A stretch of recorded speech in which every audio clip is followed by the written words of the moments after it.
Ultima nazionale per lui alle Universiadi di Taipei, finalista di staffetta e soprattutto ha preso parte ai Giochi Olimpici di Rio 2016, Andrea Toniato.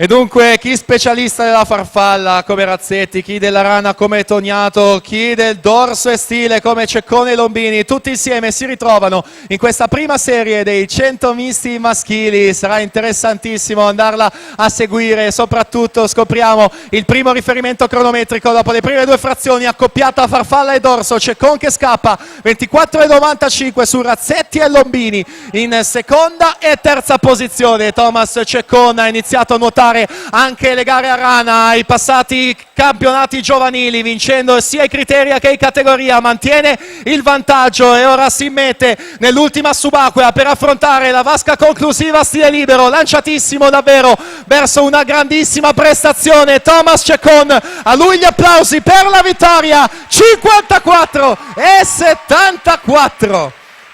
Secondo Fabio Lombini, 55,99, terzo Albi Razzetti, 56,10, che dire, ancora gli applausi a tutti e quanti questi atleti, al vincitore 4,74, Thomas Ceccone.